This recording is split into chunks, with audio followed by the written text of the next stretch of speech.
So AP, this definitely was a tale of two halves. Was this a matter of just halftime adjustments, or why was the second half so different? I think just guys just settling down. I mean, they kind of did exactly what we expected.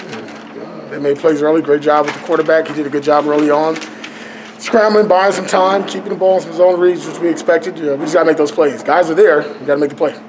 Did you emphasize containment against him after some of those early runs and stuff? Yeah, I don't think so much containment. We talked about cage rushing, keeping him in the pocket.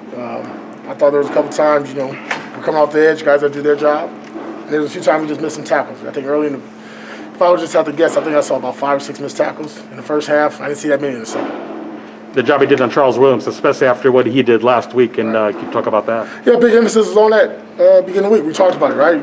Then we knew the next option was going to be the quarterback. And when that is, that's always a tricky game because, you go too high, you go single high, you put a safety on, you put a backer.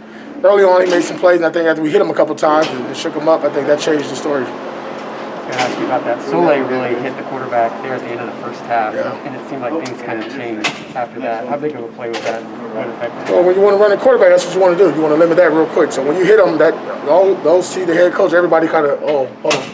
And we talked about doing that in the first half, early on in the first quarter, and we didn't do it. Then we finally kind of dialed it up, and guys, they did it. And that was the credit to them. But I think more importantly, again, it's never perfect, and you don't want to be perfect, but what you see guys doing is understanding their mistakes and then not making them again.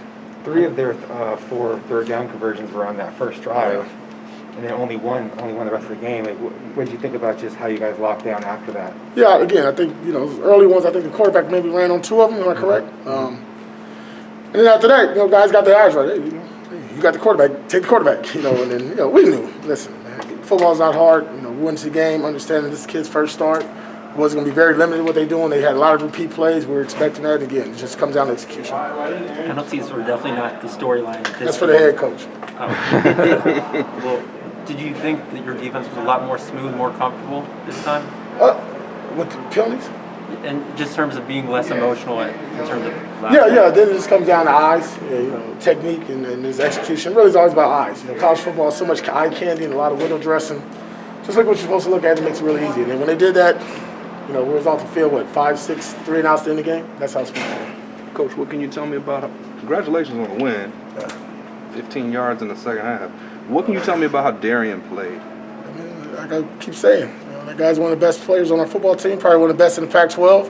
He had a hell of all season and is showing up. And for a guy who came in as a freshman, kind of heavy set and chunky, and played early, and then just kind of dialing in, man. You try to keep him up because he's such a physical player. But what you see him doing last week, what did he do? He intercepted the ball this week, what did he do? He sacked the quarterback. It's pretty versatile. That's a complete linebacker to me. That's a 3-down linebacker. Hopefully people are paying attention. How would you assess the defense, where you guys are at after 2 games? Good. We've got some work to do. Still got to get some better with clean eyes. Obviously, always got to get better with doing our job and execute at a higher level. You like to start fast. You never want to give up, maybe 7 points in the first quarter, 10. I don't know if they hit 10. You want to limit it, but I think when you look at us on third down, you look at us in our coverage. And again, when we emphasize one thing, our number 1 goal this week was stop the run and stop number 8, and we did that. Each week we've done that the last 2. And we're going to have to really do it next week against BYU, a really good football team. We're getting there. We're getting there. Hopefully by the end of the year, it's a good product on the field. I know obviously you're motivated just to clean up stuff because, that's your job. I mean, watch all the scores on the Pac-12 South tonight. Just whack the Don't worry about scores. the issue.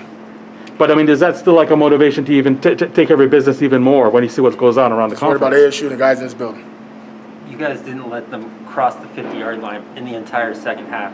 Just what does that say about how dominant you guys are? Is that the expectation? It is. Sometimes it's not real, but that's the goal. That's the goal. But at the end of the day, we knew we had to win on first down.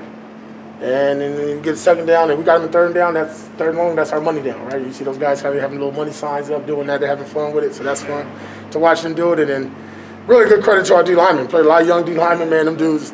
I know one thing: they rush the passer, and that's why I said we can stop the run. We'll let them and what Rodriguez has taught them kind of showcase. And a lot of that pass rush came with your starters out. So just what does that say about your guys' depth and the level of your D line? Yeah, we hoped it worked out that way. The first 2 games we were able to play a lot of guys, and maybe this game we played them a little longer than we thought, into the fourth quarter. But to their credit, the backups, they stayed dialed in, and when they got in, they got 3 and out. So I mean, listen, man, everybody's all in. Those 25 or 27 players we have on defense that suit up every week, they're starters, right? Obviously, you got your super starters, And then we got our other starters. They all expect to play, and we expect them to play well. What about not having Tamarcus the last couple of days and how the secondary has fared? Yeah, good. I mean, I didn't hear Mason Williams' name. I hear Jordan Clark, so that's good. And obviously, you'll love to have a DeMarcus Davis out there, but a great opportunity for those other young guys. Tommy Hill as well, So hopefully when he comes back, sooner than later, we'll be full strength, right? And that's what you hope to do. And sometimes injuries happen, next man stand up, and for their credit, these guys have stepped up. Is it perfect all the time in secondary? No, but they play very well overall. You feel the same way about the defensive tackle situation with Lole and Omar not playing? Yeah, that's tough. Again, sitting here laughing with Jermaine on the sideline, I was looking at it, just get mad at him every time I see him. He's next to me. I'm like, just leave it, just do something. But, not having Omar there again. Did another guy show up? BJ Green. Yeah, I might have to put him on scholarship. I talked to Coach Edwards about it. 2 for 2. Dude is just production based, and that's what it's about. At the end of the day, right, it's about opportunities. Guys get opportunity, go make it, no matter who you are. And our guys have taken really a strong, I'll say, grip and kind of passion for really showing when they get out there what they can do. Before you guys' offense started clicking really well, and then later in the third, it was the defense that really held them together. Would you say was that the key, just like keeping it 14-10, not really allowing them to get any closer? Yeah, no, Coach, I talked about all 3 units, playing well. And, there's gonna be a game we're gonna need offense. There's gonna be a game. I know it. I know it's coming. It sounds good to give up 10 and 14 points, but somebody's gonna have our number. Somebody's gonna do a good job with us, and we're gonna need offense to score. And that's team football, right? That's team. When he gets mad, he just sends more people than you can block. Not true. Illusion. Send more than you can block. But all 3 phases. At the end of the day, right? We want to be solid in that, and special teams, punt return group did a good job. It's complementary football.